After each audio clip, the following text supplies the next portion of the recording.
మా భువనగిరి మండలం, మా బొల్లెపల్లి విలేజ్, మేజర్ గ్రామ పంచాయతీ. మా దగ్గర దాదాపుగా 850 దరఖాస్తులు పెట్టుకురు. ఇందిరమ్మ ఇండ్ల కోసమైనా, రేషన్ కార్డుల కోసమైనా ఎవరికి కూడా ఒక్కరికి కూడా రాలేదు. ఇందిరమ్మ కమిటీ అని వేసుకొని వాళ్ళే ఒక రాత్రిపూట నైట్ పూట చేసుకొని వాళ్ళు కమిటీ చేసుకొని వాళ్ళకి సంబంధించిన ఉపాధి హామీ పనుల 30 మందిని పేరు రాపించుకొని టీఆర్ఎస్ వాళ్ళు వచ్చిన 30 మంది ఏదైతే ఉన్నారో ఉపాధి హామీ కూలీలు నిజంగా భూమి లేని వాళ్ళకు 12,000 రూపాయలు ఇస్తాన దాంట్లో ఓన్లీ కాంగ్రెస్ ప్రభుత్వం ఉన్న క్యాండిడేట్లే వాళ్ళకి సంబంధించిన వ్యక్తుల పేర్లే రాసుకొని దాన్ని మేము అందరం టీఆర్ఎస్ వాళ్ళని ఖండించగా అక్కడ ఉన్న మాకు వచ్చిన స్పెషల్ ఆఫీసర్ కూడా దాన్ని పాస్బుక్లు అవన్నీ చెక్ చేయడం జరిగింది, వాళ్ళని తీసేయడం కూడా జరిగింది. అలా ప్రభుత్వం అట్లయితే న్యాయం జరిగినట్టేగా.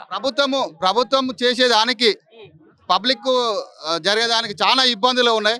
ఎందుకంటే గతంలో ఉన్నప్పుడు గ్రామసభ పెట్టినా కానీ గ్రామసభకు అందరూ వచ్చి ప్రశ్నించేటట్టు ఉండేది. ఇప్పుడు ప్రశ్నిస్తట్టు లేదు. గ్రామసభలో పెట్టలేదు అంటారు కదా. గ్రామసభ పెట్టిరు కానీ గ్రామసభలలో సరైన న్యాయం లేదు.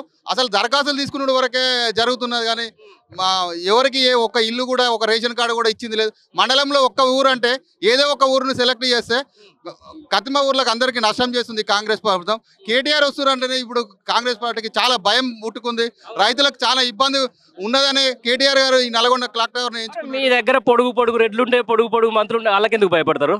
ఎవరు కేటీఆర్ పేరు చెప్తేనే ఈ కాంగ్రెస్ ప్రభుత్వానికి భయం బాగా జరిగింది. ఎందుకంటే కాంగ్రెస్ ప్రభుత్వంలో ఉండే నాయకులు ఒక్కొక్కరు ఒక్కొక్క రూపకంగా, ఎందుకంటే వాళ్ళు ముఖ్యమంత్రి గారు చెప్పింది ఒకటి, మంత్రులు చెప్పేది ఒకటి, ఎమ్మెల్యేలు చెప్పేది ఒకటి, ఉన్న చిన్న లీడర్లు చెప్పేది ఇంకొకటి. ఈ విధంగా జరుగుతుంది కానీ పబ్బం గడుపుతున్నారు కానీ ప్రజలకు న్యాయం చేసేటట్టుగా ఎక్కడ లేదు ఈ ప్రభుత్వంలోను. అసలు నల్గొండ జిల్లాలో బీఆర్ఎస్ పార్టీని లేకుండా చేస్తాడు మీ మంత్రి ఇక్కడ.